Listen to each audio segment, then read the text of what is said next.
बोलिए सतगुरुदेव की जय। साहेब। कल मैं नर्क की यंत्रणाओं के बारे में बोल रहा था। वहीं से प्रसंग फिर उठा रहा हूं। सबसे पहली बात यह है, क्या नर्क स्वर्ग है क्या?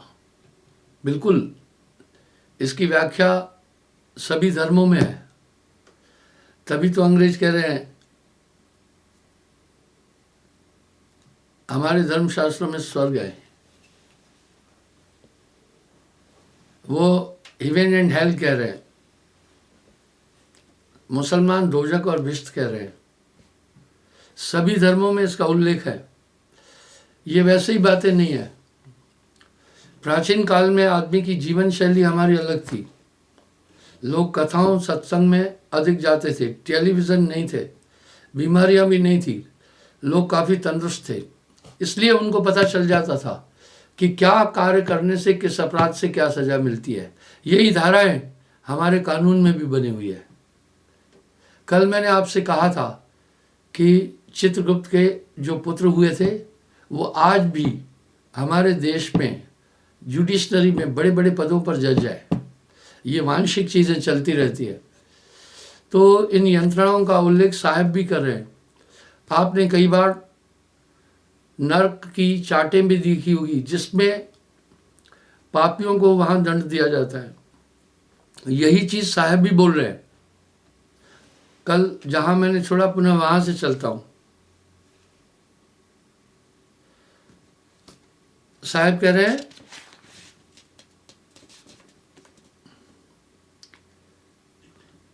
भोगी बहुत काल प्रिय नारी,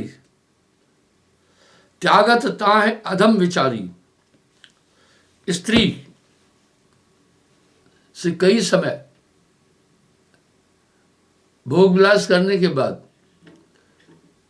उसको फिर बिना किसी गलती के त्यागता है। क्या? बिन वैराग्य ताहे को त्यागे, ताहे त्यागे औरन में पागे। हम वैराग्य में अगर छोड़ा, आपने वैरागी बन गए, तो कह रहे दोष नहीं है, लेकिन उसको त्याग कर दूसरी में पागा। सो शठ नरक माह दुख पावे, कह लग कहूं कहत न आवे। कर पद बांध यम सासत देई, जो जस किए सो तस फल देई। ये सूरज सुद जस आज्ञा देई, दूत उठाए सबे शर लेई। चित्रगुप्त जो लिखनी लेखे, धर्म राय न्याय तह पेखे। वह चित्रगुप्त पूरा लिखता जाता है। इस शरीर में ही सब कुछ सिस्टम है। वैसे ही धर्म राय दंड देता है। जज दंड देने के समय थोड़ी सोचता है कि इसके बाल बच्चों का क्या होगा, नहीं सोचता है। वो तो अपराध को देखता है सिर्फ। इसी प्रकार वहाँ ये सब दंड है। लोग वहाँ सजग थे। पहले कथाओं में और बाकी चीज़ों में, गुरुकुलों में उन्हें कृताकृत, पाप और पुण्य ये सब समझाया जाता था, इसलिए लोग सजग थे।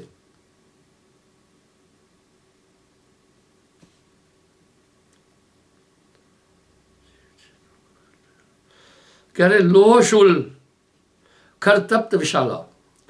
लोहे का शूल बहुत गर्म करके उसको उस पर बिठाते हैं और जीभ को छेद कर बेहाल करते हैं। इम दुख लहे अधम नर नारी, कह लग कहूं सो लह बेचारी। इसलिए लोग पहले बहुत बुद्धिमान थे। स्त्री अपने पति तक सीमित रहती थी, पति अपने पत्नी तक सीमित रहता। ये प्रथा हमने देखी है।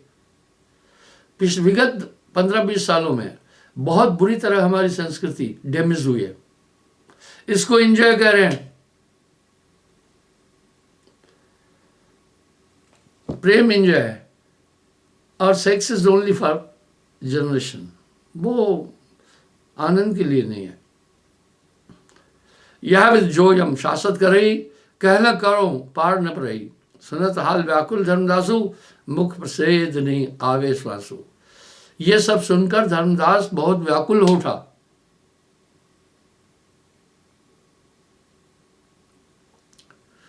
अब वो एक प्रार्थना करते हैं, हे साहेब यम बड़ विकरारा, कह विधन सा पावे पारा। यही भय में मन में आवे, चितवत चित व्याकुल हो जावे। कह रहे हे साहब जाने अनजाने में भी बड़ी गलतियां होती हैं। ये वृतांत सुनकर मैं व्याकुल हूं।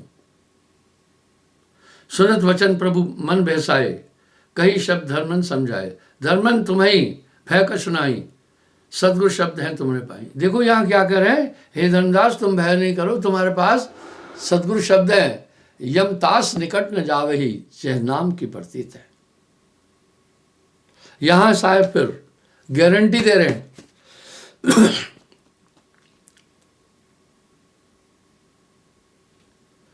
अपर कथा सुनो चिद्धारी, संशय मिटे तो हो सुखारी। साहब कह रहे हैं आगे मेरी बात सुनो, जिससे तुम्हारी शंकाओं का निराकरण होगा।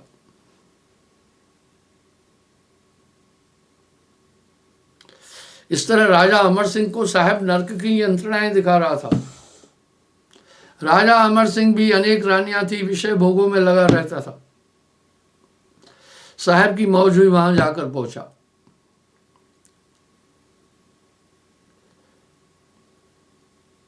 जब राजा विनती ममकीना, तब हम ताहें दिलासा दीना। साहब कह रहे राजा वो सब कष्ट देखकर कांपने लगा, मुझसे विनती किया।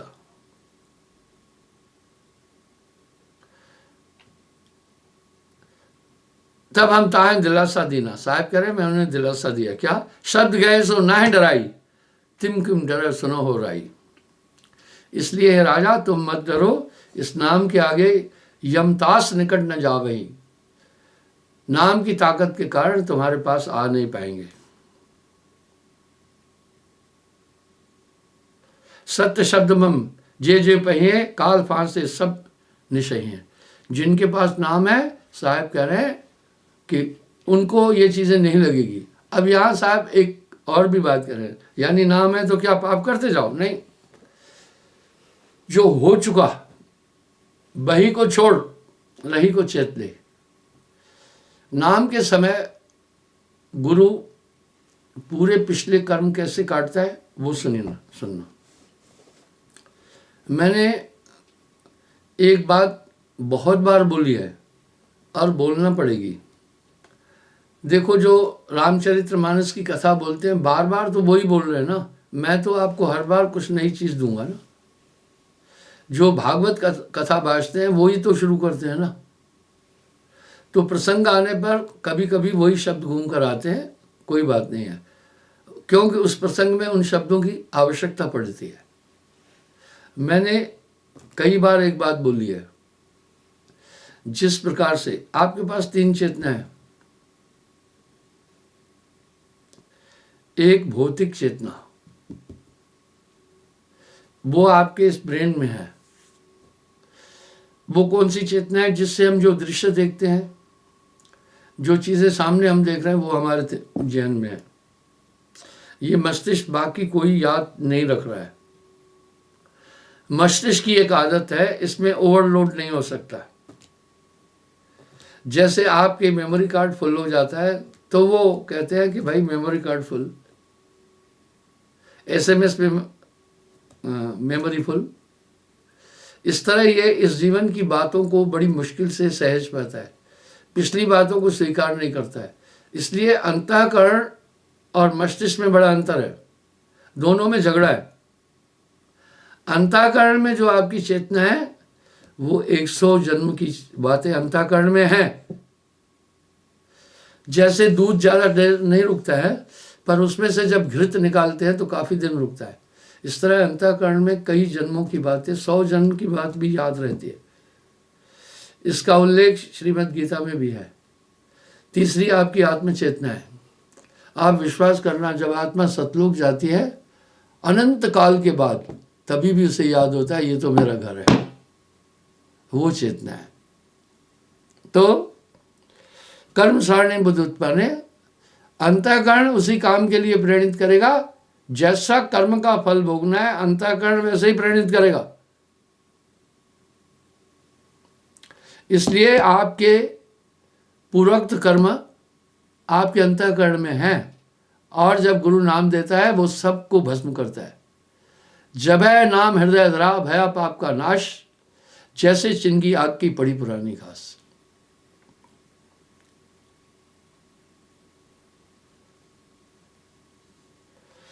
सुनत वचन राजा धरु धीरा, वचन सुनकर राजा ने, धीर कहते हैं धीरज को, वो धरा। बोले वचन काल बलबीरा, हे साहेब तुम कहो विचारी, नगर हमार उजारन ढारो। हो साहेब जो तुम अस कहूँ, न्याय नीति सबही तुम हरहूँ। सुनो साहेब एक बात हमारी, पंथ तुम्हार चली संसारी। ताते विनती करे बहोरी, सुनो गुसाई अर्जी मोरी। अब जब राजा को साहब नरक में ले गया था, तो वहां चित्रगुप्त ने कहा ये तो हमारा अपराधी है, इसने बहुत पाप किया है, अगर हम कर्म का फल नहीं देंगे तो हमारा ये पूरा सिस्टम डिस्टर्ब होगा।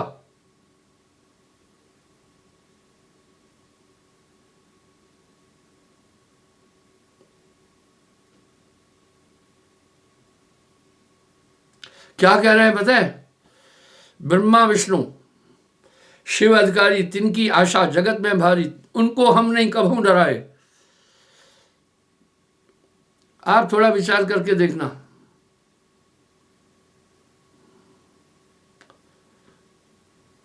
चूक चाल तो ताहम नचावे। पता है क्या बोल रहे हैं?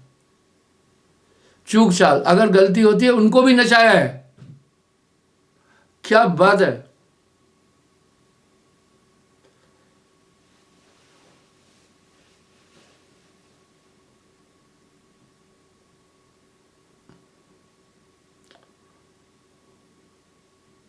और जीव की कौन चलाए, हम थे उबरन को एक न पावे। बोला भाई कबीर साहब को कह रहे हैं धर्मराय जी, अब आप कह रहे हैं कि सब कर्म काट देंगे तो हमारा सिस्टम ही खराब हो जाए, हम तो किसी को छोड़ ही नहीं रहे।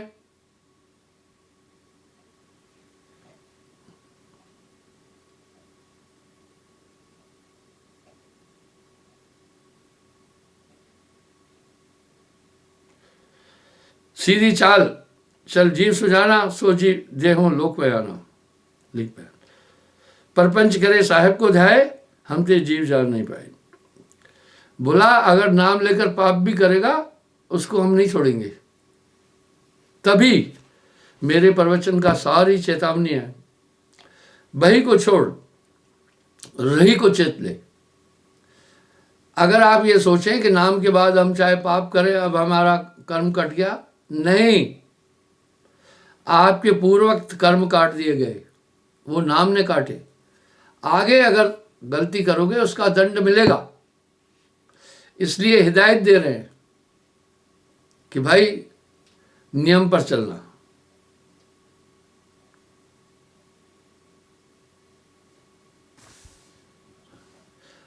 यमराज को अब साहब क्या कह रहे हैं? ज्ञानी कहे सुनो यमराई, हमरो हंस न्याय रहाई, न्याय रहाई। परपंच तुम्हारो देख डराए, जीव घात कभू न लाए। निस्दिन जीव दया और धारे, ज्ञान पंथ मन माहे विचारे। अहो यमराज जाओ वैकुंठा, राजा विष्णु से करो बेटा। अब साहब क्या कह रहे हैं? कहा जाओ तुम अब वैकुंठ में, वहां विष्णु जी से मुलाकात कर लेना, मेरा हवाला देना।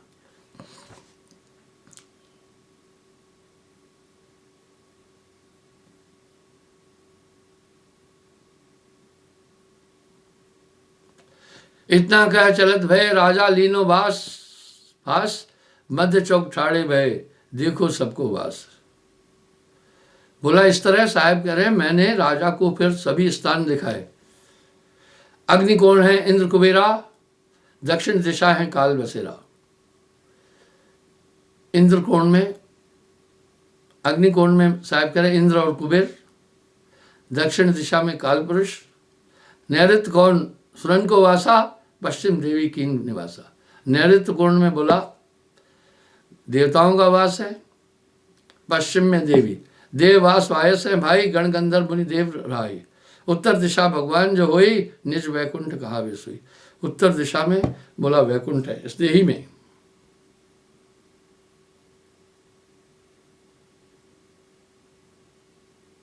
अब साहब क्या बोल रहे हैं आप सुनना।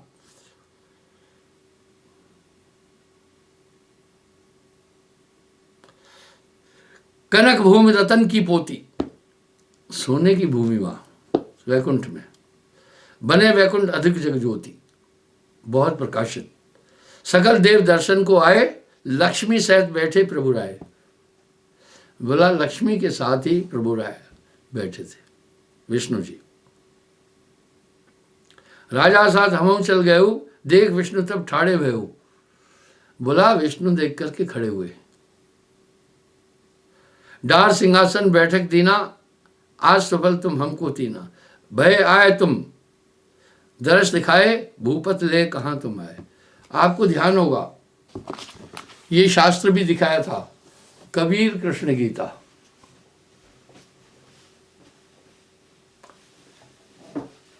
इस तरह साहब बोल रहे हैं,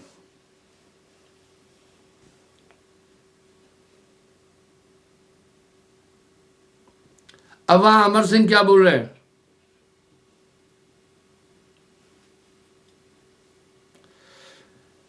डार सिंहासन बैठक दीना, आज सफल तुम हमको कीना। बैठक दी, आसन दिया, बैठिए। भय आए तुम दर्श दिखाए, भूपत ले कहां तुम आए। बोला इस राजा को यहां कैसे लाए हो आप? ये तो बड़ा अपराधी है, बड़ा दुष्ट है।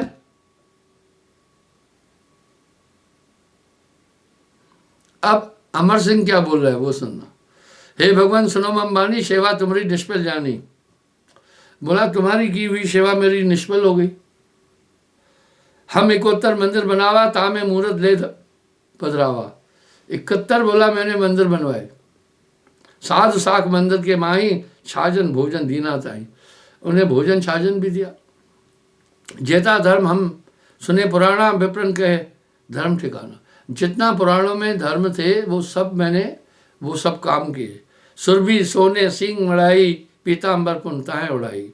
बोला ब्राह्मणों को मैंने गाय के सिंग पर सोना लगाकर और पीताम्बर उड़ा करके दिया।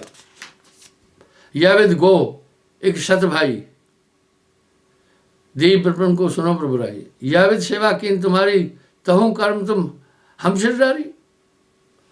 अभी अमर सिंह क्या बोल रहा है? मैंने इतना दान पुण्य किया तो भी आप वो कर्म मेरे सिर पर अभी भी लादे हुए। सुन राजा तो कौन समझाई,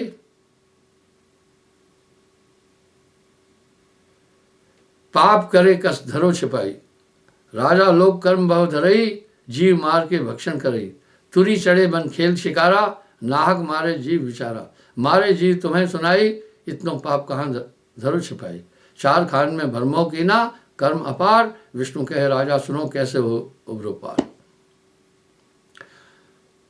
बोला भाई इन पाप कर्मों का तो तुम्हें फल भोगना ही है। 71 मंदिर बनवाया था।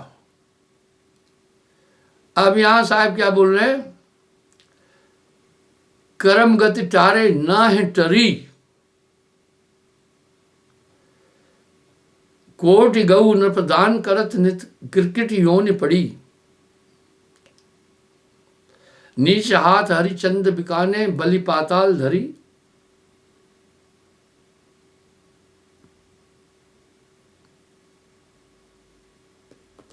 कहत कबीर सुनो भाई साधो, होनी होके रही, कर्म गत टारे नाय ठरी। इसलिए कर्मों का फल तो सबको भोगना है। पर आगे क्या बोल रहे साहब, वो भी ध्यान से सुनना। मैं लाइन से हटकर कोई बात ही नहीं कर रहा हूं। कोटि कर्म पल में कटे, करोड़ों कर्म कट जाते हैं नाम की प्राप्ति के बाद। वो अद्भुत नाम हृदय को शुद्ध करता है।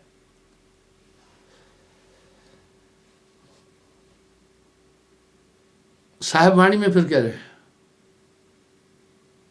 नाम जो रत्ती एक हो, पाप जो कोटि हजार।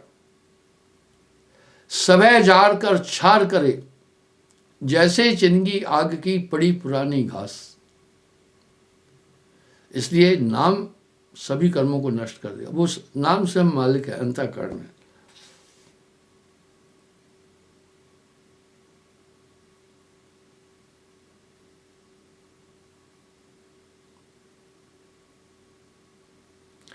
सदगुरु ऐसी जुक्त बनाई, लीला करी एक ते ठाई। निर्भशिर हाथ धर्यो तेह वारी, निकसे काग मुख माह अपारी। साहब ने राजा के शीश पर हाथ रखा, उसके मुख से कई कौए निकले।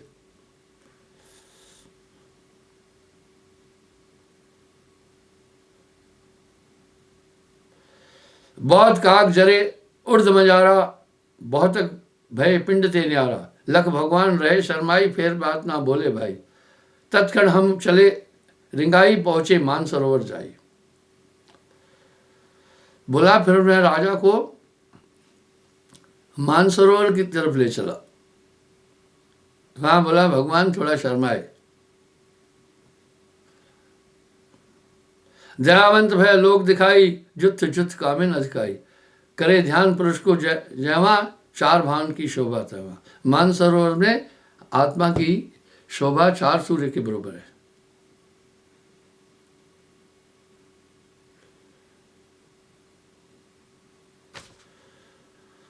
धर्मदास तक दुई कर जोड़ा, दया करो तुम बंदी छोड़ा। और कथा में वर्ण सुनाओ, दया करो जन मोहित रहो।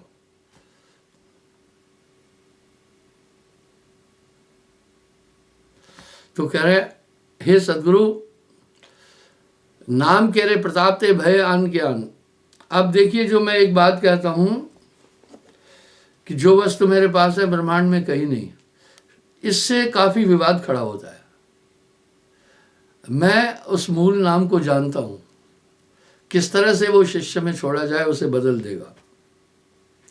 आप लोग नाम लिए हैं, आपको इसका अच्छा आभास होगा। मैं पुनः आगे चलता हूं। कल आपको ध्यान होगा मैं यहां इस पर क्यों वापस आया था, क्योंकि मैं आपको धर्मशास्त्रों का उल्लेख बता रहा था। पुनः वहां आता हूं मैं।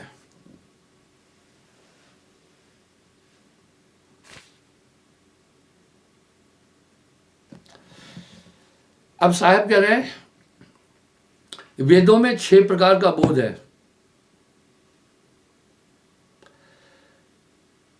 खट प्रकार की विधि है वेदा, चहवेदा प्रथमे जग उत्पत्ति निखेदा। पहला सृष्टि की उत्पत्ति के विषय में विवरण है। द्वितीय अर्थवाद बतलाए, अस्तित्व और कर्म फल गाए। दूसरा, अस्तित्व और कर्मों से क्या, कर्म करने से क्या दंड मिलता है, ये पूरा है।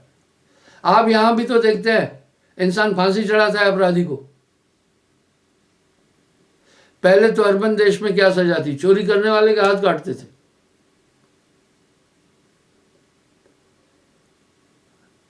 झूठ बोलने वालों की जीभ काटते थे।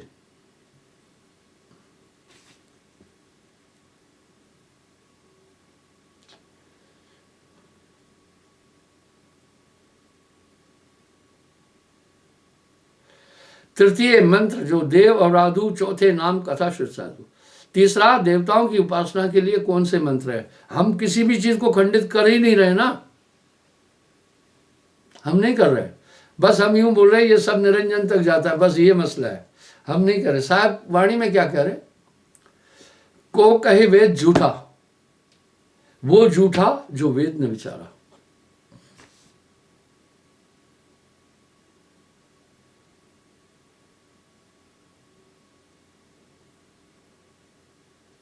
तो साहब कह रहे 4 युक्ति चह वेदन माही, 4 वेदों में 4 युक्ति है। प्रथम विधि जिम कर्म कराई। पहला उसमें है किस कर्म की तुम्हें क्या दंड मिलेगा, कैसे कर्म किया जाए। इसलिए हमारी संस्कृति का बेस भी वेद है। द्वितीय अर्थवाद बतलाए, अस्तित्व और कर्म फल गाए। अस्तित्व और कर्म फल उसमें दूसरा। तृतीय मंत्र जो देव और राधु, चौथे नाम कथा शुद्ध साधु। चौथा कथा वार्ताएं और किस प्रकार से जीव को कल्याण हो। खट प्रकार की विधि चह वेदा, प्रथमे जग उत्पत्ति निखेदा। इस प्रकार 6 प्रकार की विधियां हैं वेद में। पहला जगत की उत्पत्ति, द्वितीय प्रलय को व्यवहार ठाना, तृतीय सुमरण चरित्र बखाना। दूसरा प्रलय का पूरा विवरण है, तीसरा सुमरण और योग के सूत्र है, चौथे मनवंतर कथा दशारो पंचम सुरपति व्यवहार। दूसरा मनवंतर कथाएं, अनंत कथाएं भी उसमें हैं जिससे आदमी को बोध हो। और पंचम सुरपति, सुरपति व्यवहार, कौन सा देवता किस कार्य से प्रसन्न होता है ये उसमें वर्णित है। छठे धर्मशास्त्र विधि वाखा तामे कथा भांति बहुराखा। छठा धर्मशास्त्र जिसमें बहुत सी कथाएं हैं। विद्या सकल जगत व्यवहारा, ज्ञान विधान अनेक प्रकारा, ब्रह्मवाद भाष्य विज्ञाना, जाके पढ़े लाभ हो ज्ञाना। कह रहे इसलिए अब आप देखो आईएएस के एग्जाम में भी 10-15% प्रश्न वेद से भी आते हैं। इसमें सभी ज्ञान है। अगर आप अथर्ववेद का पूरा अध्ययन करेंगे तो कॉमर्स पूरी आ जाएगी आपको। एमबीए उसी से ही तो निकला है। उपासना पद्धतियां, किस प्रकार से अर्थ अर्जन किया जाए, सब उसमें है। अब इन्हीं 4 वेदों से 6 शास्त्रों की उत्पत्ति हुई है। अब खट शास्त्र को वर्णन सुनिए। प्रथम न्याय ऋग्वेद तिगुनी है। प्रथम है न्याय शास्त्र। गौतम न्याय कर्ता को करता, अस विचार ताके और बढ़ता। पहला न्याय शास्त्र महात्मा गौतम ने बनाया। सर्वमयी परमेश्वर जाना। आप एक बात याद रखना, वो आप समझना, ध्यान से समझना। मृत्यु के समय जैसा इंसान का अंतःकरण होगा वो ही रहेगा। इस पर साहब ने एक बात कही बड़ी अच्छी। जाकी सूरत लाग रह जयवा, कहे कबीर पहुंचाऊं तहमा। अगर शरीर छोड़ने के समय वो शैतान काम करता रहा, यानी उसका अंतःकरण शैतान में पाप में था, तो मरने के बाद प्रेत योनि में भी शैतान का काम करेगा। वो अंतःकरण जाता नहीं। जन्म एक नहीं जन्म अनेका, छूटे नहीं कर्म का लेखा। आप अभी विचार करके देखिए।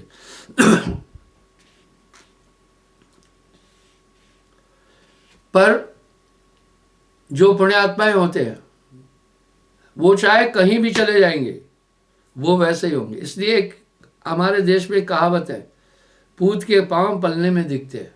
डॉक्टर मेरे पास एक आए, बड़े अच्छे थे। उन्होंने मुझे कहा, एक बच्चा था मेरे छोटे भाई का पोतरू सुकृत। उन्होंने पूछा ये झगड़ा करता है क्या, इसका स्वभाव कैसा है। तब डॉक्टर ने क्या बोला, यही आगे चल करके युवावस्था में नेचर परिपक्व होते हैं। और हमारे देश में क्या कहते हैं, पूत के पैर पलने में दिखते हैं। रहीम कवि ने भी एक बात बोली अच्छी, होनहार बरवन के होत चीकने पात। पेड़ को उसके पत्तों से जान जाना। अगर बहुत चिकने पत्ते हैं, बहुत तरीदार पेड़ है, इस तरह बच्चे को उसके बचपन से ही जान जाना कि आगे ये कैसा बनेगा।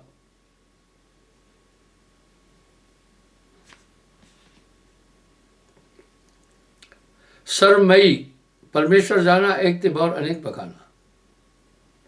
तो न्याय शास्त्र परमात्मा को सर्वमयी मानता है। द्वितीय मीमांसा शास्त्र जो कहिया, यजुर्वेद ताको गया। मीमांसा शास्त्र की उत्पत्ति यजुर्वेद से निकाला गया है। कौन निकाला? जैमिन ऋषि। इसलिए किसी का गोत्र जैमिन है, किसी का अत्रि है, किसी का गौतम है, किसी का सांडिल्य है। ये सब ऋषिवर थे, इसलिए ये देश ऋषियों की संतान है। आप हम सब के अंदर ऋषि मुनियों का डीएनए है।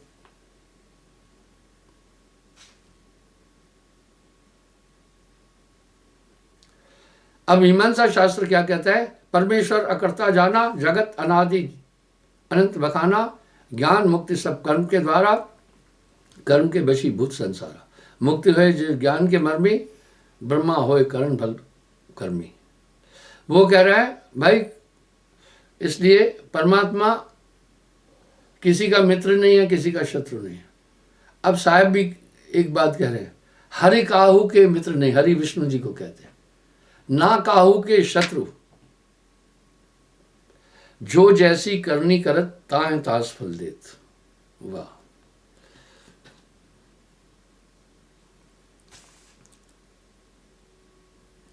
मुक्त होए जीव ज्ञान के मर्मी, ब्रह्म होए करण भल कर्मी। इसलिए ज्ञान के द्वारा ये मोक्ष को प्राप्त करेगा। ये मीमांसा शास्त्र बोल रहे हैं। तृतीय शास्त्र वेदांत है, बताए सामवेद्य व्यास बनाए। तीसरा है वेदांत शास्त्र, ये व्यास जी ने इसकी रचना की है। एको ब्रह्म द्वितीया का सुनाई, स्वप्न समान जगत दर्शाई। ब्रह्म में जब माया डोले ताको तब ईश्वर कह बोले।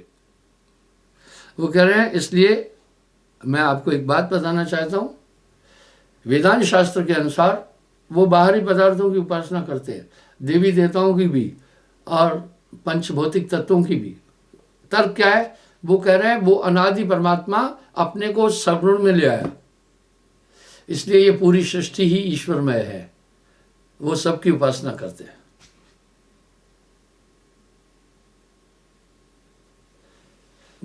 ब्रह्म में जब माया डोले ताको तब ईश्वर कर बोले।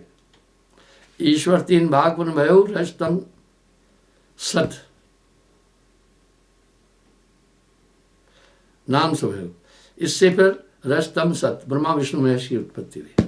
बस वहां ये उसकी सर्वगुण उपासना करते। इसका भी कारण है, जो आदमियों को ज्ञान नहीं है, थोथा तर्कवाद करके सभी चीजों को खंडित करते हैं, उचित नहीं है। तर्क सत्य की कसौटी है। तर्क युक्ति संगत हो, अगर बिना युक्ति के है तो वो कुतर्क कहलाता है।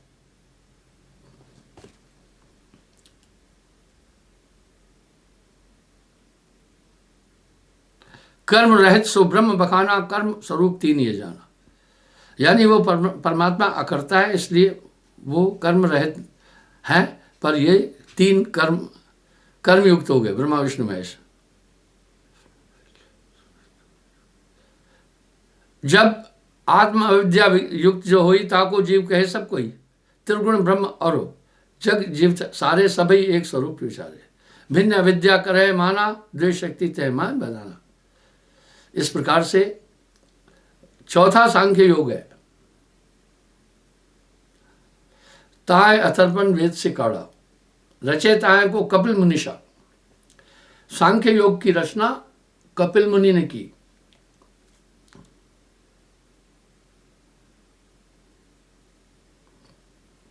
सो अकर्ता कर जगदीशा, वो परमात्मा को अकर्ता निर्द्वंद मान रहा है।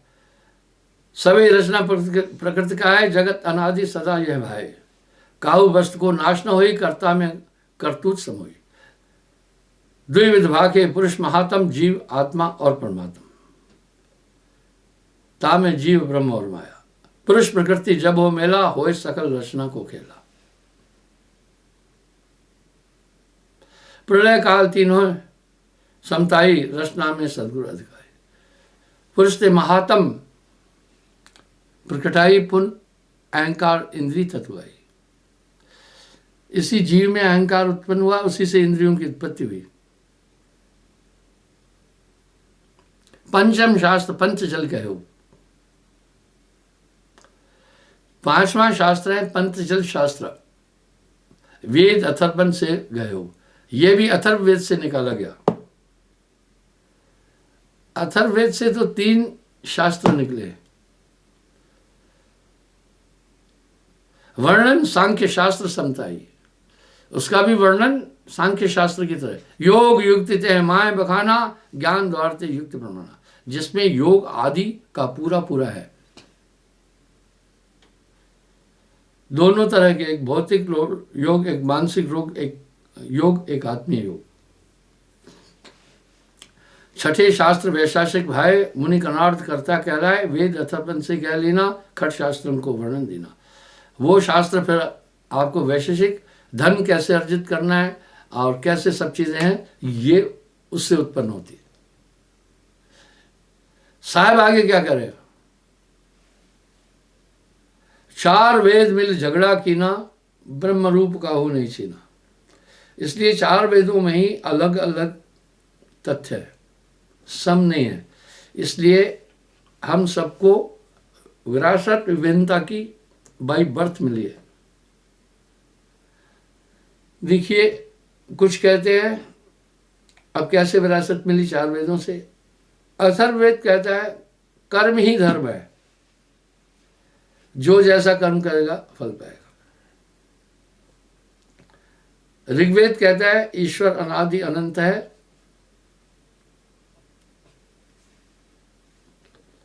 सामवेद कहता है आत्मा ही परमात्मा है।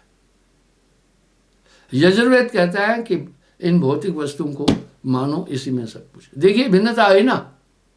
यहां साहब क्या कह रहे हैं, चार वेद मिल झगड़ा कीना, ब्रह्म रूप कहू नहीं चीना। वेद हमारा भेद है, हम वेदों के माए, जौन भेद में मैं रहूं वेद भी जानत ना है, साहब ये कह रहे हैं। अब चार वेदों से चार उपवेद उत्पन्न हुए।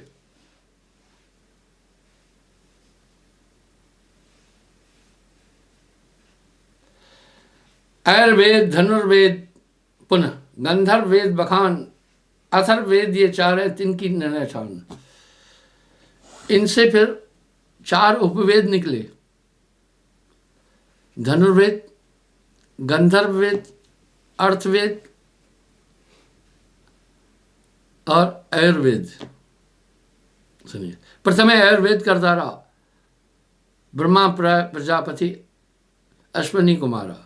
धन्वंतरी आधिक रचताएं, काम शास्त्र वेदिक जाए। आयुर्वेद की रचना धन्वंतरी ने की थी।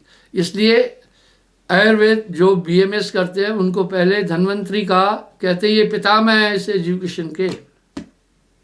जो भी बालक, जो भी विद्यार्थी बीएमएस करते हैं उनको ये पता है धन्वंतरी उनके आदर्श पितामह हैं उसके।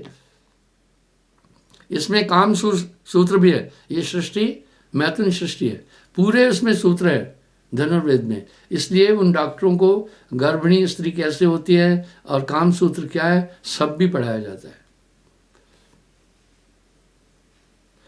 द्वितीय धनुर्वेद के कर्ता विश्वामित्र नाम सुधरता। दूसरा, धनुर्वेद की रचना की विश्वामित्र ने। इसलिए तो राम जी उनसे शस्त्र विद्या लेने पहुंचे। दुनिया मानती नहीं कुछ चीज, तर्क ही नहीं है उनके पास कोई।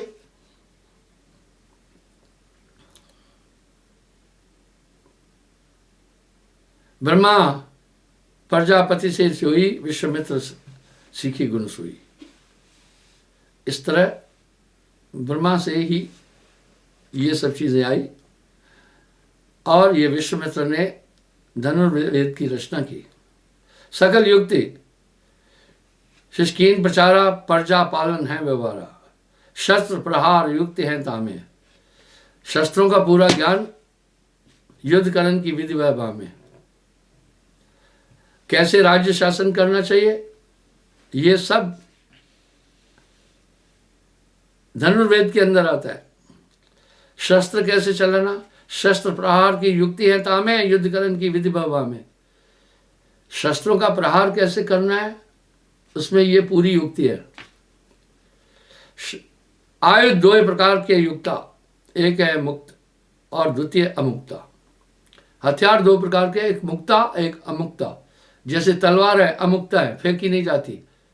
और तीसरे कौन से है, तृतीय मुक्ता अमुक्ता कहा हूं, यंत्र मुक्त चोट कर रहा हूं। यानी दूसरा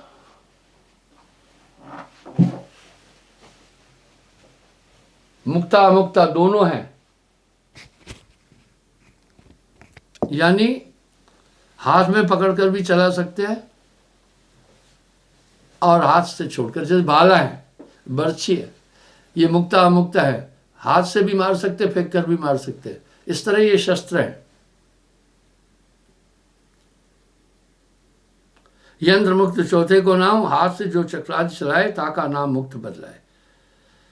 जो चक्र आदि फेंकते हैं ये मुक्ता है। तलवार आदि अमुक्ता बखाना, बर्छी मुक्ता अमुक्त प्रमाणा। बहर तीर आदि और गोली यंत्र मुक्त तिनको क्या बोली।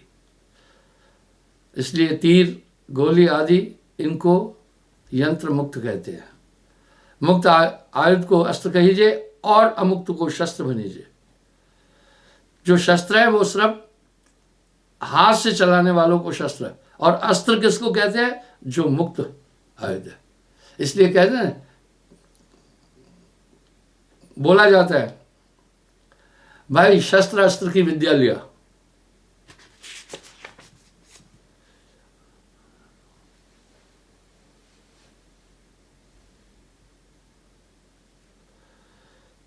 असगुण सद्गुण बहुत विधिभाखा, क्षत्रिय धर्म सकल तह राखा। ये क्षत्रियों के पूरे धर्म भी उसमें वर्णन है। तृतीय गंधर्व वेद बताए, ताए भर्तृहरि जी ने प्रगटाए। तीसरा इसलिए राजनीति शास्त्र भी है कि राजा को कैसे राज्य करना चाहिए। अगर राजा के राज्य में जनता दुखी है तो राजा नरक का अधिकारी हो जाता। इसलिए ये राजनीति शास्त्र में है। साहब रामायण में भी आता है, जा सुराज प्रजा दुखारी, सो नृप, नृप राजा को कहते हैं, नित्य नरक अधिकारी। जिस राजा के राज्य में प्रजा दुखी होगी वो राजा नरक का भागी होगा, ऐसा रामायण कह रही है। ऐसा नीति शास्त्र में भी है।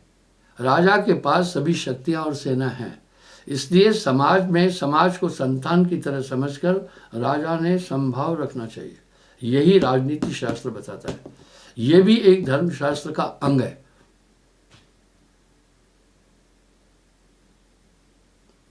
तृतीय गंधर्व वेद बताए, ताए भर्तृहरि जी ने प्रगटाए। नित्य नाद सुर ताल अनंता, विविध भान से ताए वदंता। वाह, कह रहे नित्य आदि करने के इसमें सिस्टम है। हंस जी अच्छे गायक है। पहले मेरे पास यदा कदा आते भी थे और भजन भी गाया हमारे यहाँ। थोड़ी जब बात हुई मेरी तो उन्होंने एक बड़ी प्यारी बात कही। 6 राग से 36 रागनी उत्पन्न हुई। उन रागों को गाने का समय है और रुते हैं। जब मैंने इस पर व्यापक बात की तो हंस जी बोले कि महाराज ये जानकारी मुझे नहीं थी पहले। साहिब की वाणी ज्ञान का आगार है। मैं आपको उदाहरण दूं।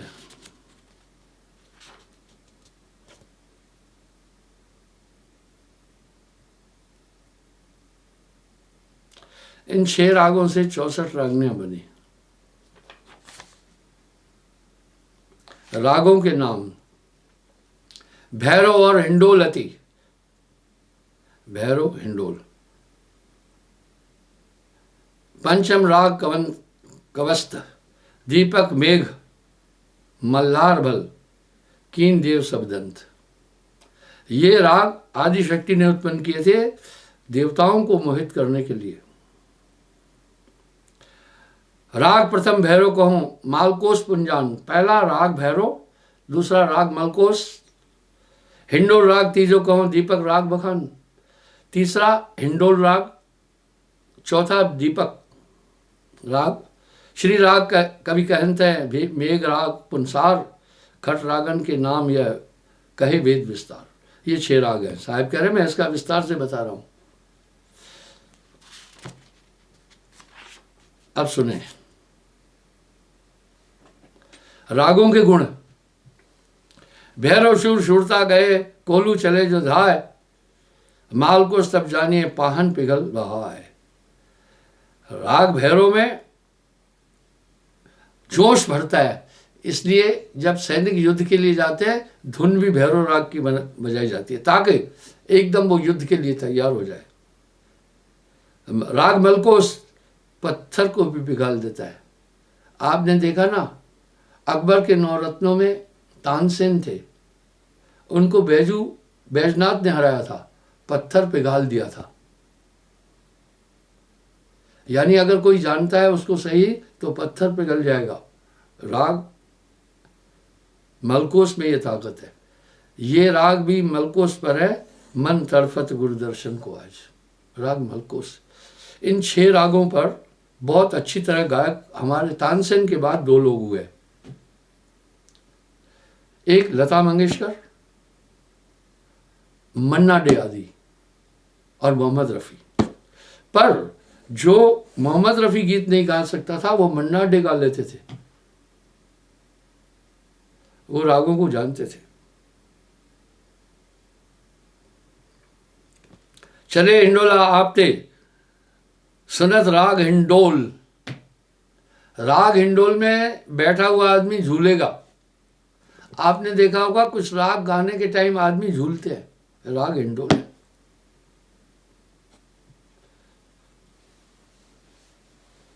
बरसे जल घनधार अति मेघराज के बोल। मेघराज अगर गाना जानता है तो बरसात को आहूत कर देगा। श्री राग के सुर सुने सूखा वृक्ष हरा है, और श्री राग के गाने से सूखा पेड़ हरा हो जाएगा। दीपक दियो भर उठे जो कोई जाने गाए। वाह, जो कोई गाना जाए तो दीपक भी जल उठेगा। अब राग कब गाना है? पिछले पैर निस्समय भैरव राग बखान।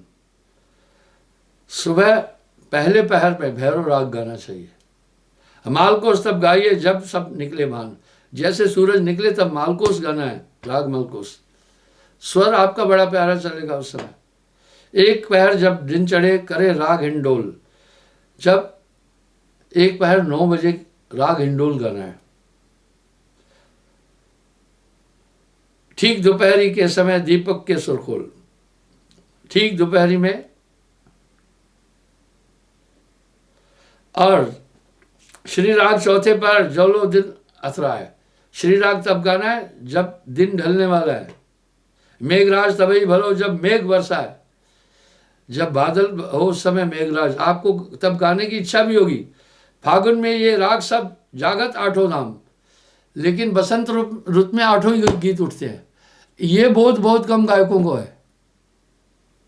जब मैंने ये बात हंसराज जी से कही तो उन्होंने कहा ये बहुत बड़ी जानकारी आपने दी, मुझे मालूम नहीं था। वो सहज है।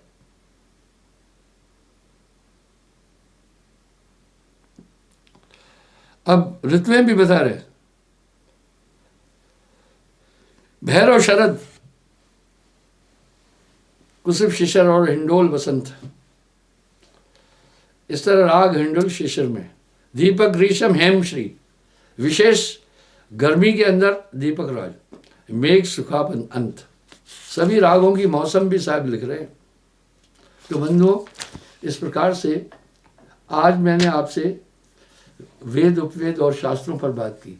इन्हीं 6 शास्त्रों से पुनः 18 पुराण बने।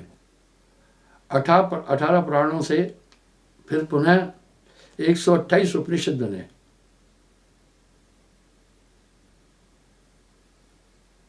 उससे फिर छंद काव्य आदि बने। अब साहब क्या कह रहे हैं? प्रथमे कहो ऋग्वेद बखानी निराकार परमेश्वर जानी। अब मतभेद है, 4 वेद में भेद है, वाद है। ऋग्वेद कह रहा है परमात्मा निराकार है, निर्लेप सो अलग अगोचर, निरालम सो जान ब्रह्मचर। द्वितीय अथर्वेद भाषण कोई निरालम निर्लेप न कोई। अथर्वेद कहता है जो नहीं दिख रहा है वो है ही नहीं, नहीं निर्गुण नहीं सरगुण कहे, जो कोई मरा मुक्त सो है वो। जैसे पत्र वृक्ष से टूटा फिर न सो तरवर में झूठा। तृतीय यजुरस कहे बहुरी, इन दोनों की मत भई भोरी। इसलिए जिसका जो गोत्र है वो उसी धारणा को मानने वाला होता है। इसलिए प्राचीन काल में शादी के समय गोत्र क्यों मिलाते हैं कि इसका गोत्र शांडिल्य था, गौतम था, क्या था, क्योंकि फिर उसके अंदर वो उसके डीएनए में होगा, कहीं कंट्राडिक्शन नहीं हो जाए।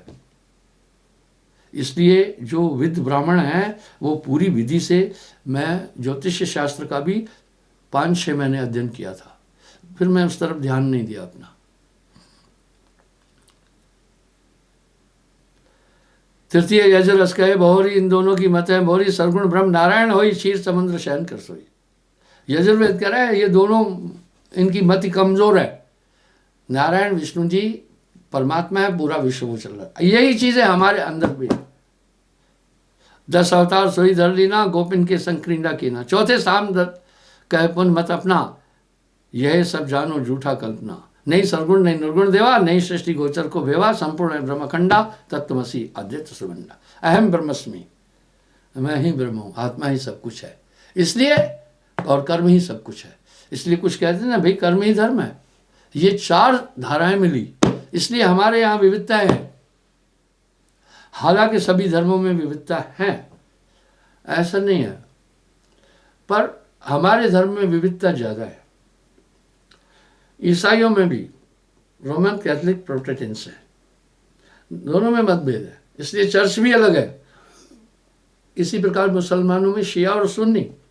आप देखते हैं अर्बन देश और मध्य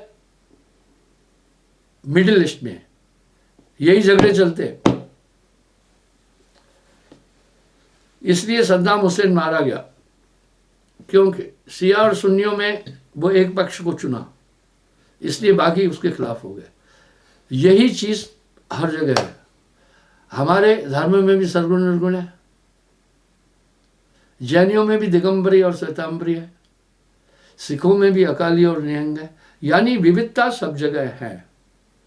तो साहब ने इन सब का निरूपण किया। कल मैं पुनः हाजिर हो जाऊंगा। आपसे एक प्रार्थना करता हूं, दिल्ली में इस समय बहुत सख्त कानून है, इसलिए, और मध्य प्रदेश में भी बड़ा सख्त कानून है, इसलिए मैंने दिल्ली का प्रोग्राम लाइव भी नहीं दूंगा, क्योंकि वहाँ भीड़ इकट्ठी नहीं करना और इजाज़त भी नहीं मिली। आपसे प्रार्थना है मेरा लाइव प्रोग्राम देखा करना घर में। अभी थोड़ा समय रुकिए। मैंने इस महीने में प्लान किया था सभी आश्रमों में जाना है, मैं झूठ नहीं बोलता हूँ। एकाएक मध्य प्रदेश में भी इंदौर का प्रोग्राम कैंसिल करना पड़ा, भोपाल का प्रोग्राम कैंसिल करना पड़ा, दिल्ली का कैंसिल करना पड़ा, काशी का प्रोग्राम कैंसिल करना पड़ा, सुल्तानपुर का, गोंडा का, अयोध्या का, ये सब प्रोग्राम मुझे अनचाहे कैंसिल करने पड़े। जैसे स्थिति पुनः ठीक होगी, इसलिए आपने देखा स्क्रॉल में भी मैं सब प्रोग्राम दिया था, लॉकडाउन में कभी नहीं दिया, माफ़ी चाहूँगा। परिस्थिति कुछ ऐसी है। कल पुनः हाजिर हो जाऊँगा साहिब की।